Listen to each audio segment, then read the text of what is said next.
Okay. What are some big takeaways you want to get out of your team this weekend? Just mat time mostly. Getting a lot of these guys are going to get 2 matches. Some of them will get 3 matches. So, it's really unique and a good way to start the season off. A lot of times we've kind of started off with opens or maybe just one duel. So, having 3 dual meets in one day is probably kind of a lot. But I know these guys are ready for that. You mentioned maybe some guys might get 2 or 3 matches. How do you kind of go about deciding who's going to wrestle when? I'm going to look kind of at the last 48 hours going into we weigh in Saturday morning, so we take off and start traveling on Thursday tomorrow. I'm going to kind of see where guys' weights are, what they look like. Obviously, the guys that won the wrestle off are going to have kind of pecking order, but just kind of see how guys are feeling. We've got some young guys that, kind of probably are still trying to figure out this college weight cutting thing.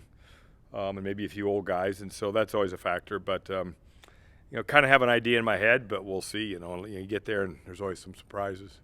It's not very common to open a wrestling season in Jacksonville, Florida. Talk about kind of the uniqueness of this event and kind of how it came to be.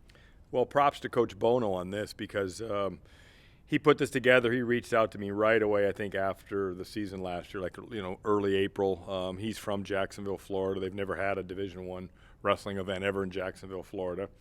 And so obviously he kind of lined it up and prepared everybody and wanted to have a marquee match at the end. And so hopefully we have a marquee match. And I think we got a lot of high-powered wrestlers.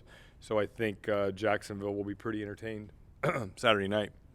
Just going back to your wrestle-offs, and were you pretty satisfied with the level of competitiveness you saw and kind of the outcomes of all that? Yeah, I was. I really was. I was satisfied with the competitiveness. I felt our shape was good in a lot of places. Some guys really look good. Some guys kind of got a wake-up call.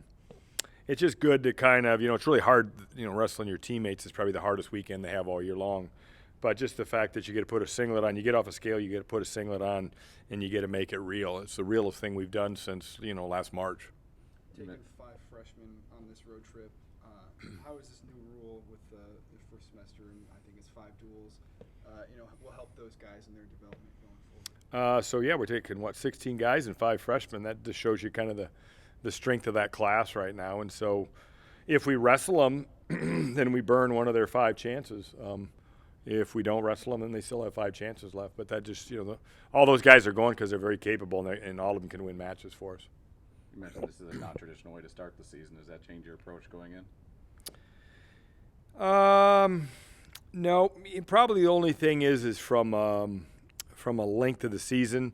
So I've kind of tried to make up for. We're going to have one whole weekend off in January. We're going to have a weekend off even here in December for a lot of these guys, and possibly a weekend off in November. When I say a weekend off of no competing, so generally kind of when we get going and like later November we go all the way through and have a break just at Christmas. For a couple weeks, but now we've got some intermittent breaks during the year, and so we're going to get a chance to go to a 2-day tournament on January 1 and 2 at Chattanooga, Tennessee at the Southern Scuffle. So, yeah, it's a different look. Top 15 matchup with Wisconsin kind of headlining this event. On paper, what do you kind of see from that matchup? I think there's going to be a lot of, on paper, a lot of toss-ups. I think you're going to see a couple guys step up that I'm not sure from what side that are, really, showing up Saturday to make a statement.